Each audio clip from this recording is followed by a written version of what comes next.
No. Here we go again. This is number one bullshit. 60 G's, baby! Ladies and gentlemen, Matt Polino here with the Polino Theory. We're going episode 1 off the podcast. We're going to be live on YouTube. Make sure you subscribe below. We're going to be talking a whole bunch of stuff about not only MMA, but just life in general. Okay? Number one thing. I hope everyone stays safe during this COVID-19 crisis. If you don't have a mask, I suggest you go buy some. Okay, besides the point. Now, MMA. Chatri Sityodtong literally came out in Business Insider Singapore and stated that Christian Lee, who's 21 years old and the reigning lightweight one championship title holder, is good enough to dethrone the number 2 pound-for-pound fighter in the world, Khabib Nurmagomedov from Dagestan, Russia, who obviously competes in the UFC.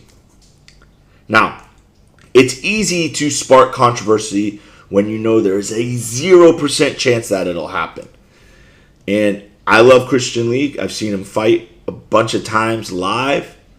He's very talented. He's 21, but he's very talented. He's beating UFC vets. He's beating guys who's held world championships in other organizations. He's a very talented kid, and nothing against him.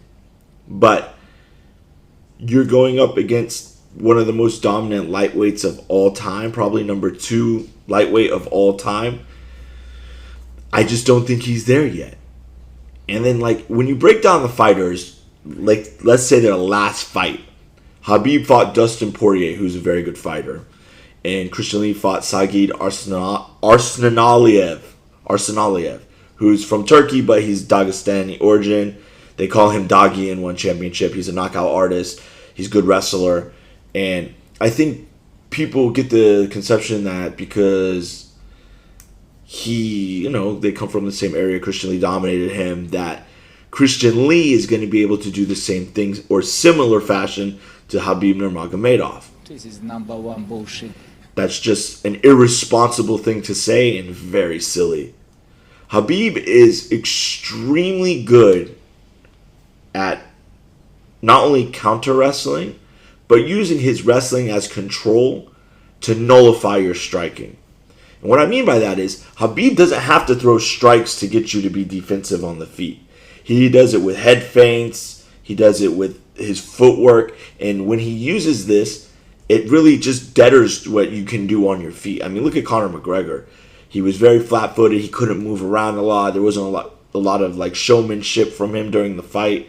And one of the reasons for that is the threat of getting taken down. Because when Khabib takes you down, it doesn't become one of those guys that's like Aoki where he'll take you down, get you into a bad position, and submit you.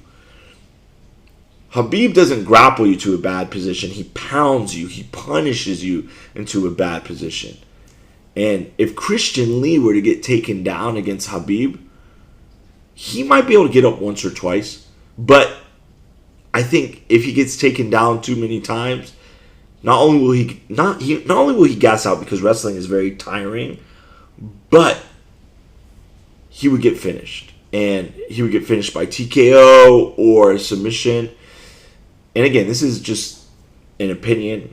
Opinions are like assholes. Everybody has an opinion. So anyone is able to say what they feel.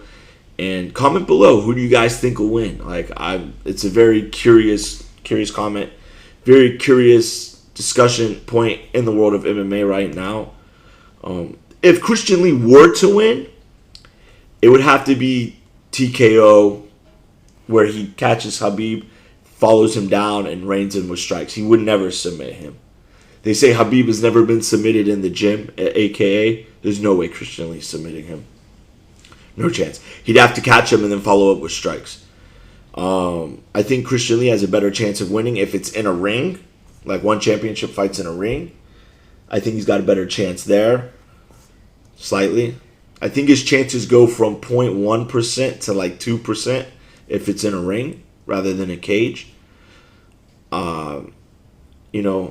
Christian's got a lot to finish in one championship before he starts calling people out. same with Khabib, though. You know, he's still got Gaethje, he's still got Ferguson, he's still got a lot of things to do there.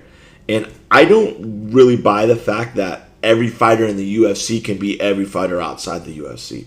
That's just not true. It's bullshit. I also don't believe the fights in the UFC are the toughest. And people are like, what do you mean? The best martial artists are there. Yeah, they are. But they're strictly tested, and they're not enhanced to the point where some promotions, these guys are juiced to the gills, and you're fighting superhumans. Like, it's true. You go to like some of the Russian shows, and you can smell the EPO drop, whatever it is. You can just tell these guys are juiced to the gills. And obviously the most saturated talent pool in the world is in the UFC. I think Bellator is good. Bellator's got some great champions as well. But, you know, Christian Lee hasn't beaten Martin Nguyen yet. And Martin Nguyen really is the lightweight champion at one championship. He never really lost that belt. He was told to give it up so they could run the Grand Prix. But in my mind, Martin Nguyen is still, right now, lightweight championship at 1FC. And he's beaten Christian Lee twice. Maybe it's just one of those things where the guy has got his number. You never know. But in my mind, I don't think Khabib has a chance at losing to Christian Lee. I'd love to see the fight go down. If you're a fight fan, you would love to see the fight go down. It won't ever happen. Unless Christian Lee just goes through everyone and gets a release from Chatri into the UFC, I don't really see them fighting at any point in either one of them's career, especially with Khabib saying he's going to retire soon. So, good fun fantasy fight to talk about. Again, try to subscribe if you want to hear or listen to more MMA content around the world. We'll be breaking down UFC 249 tomorrow. Stay tuned. Stay healthy. Polino Theory.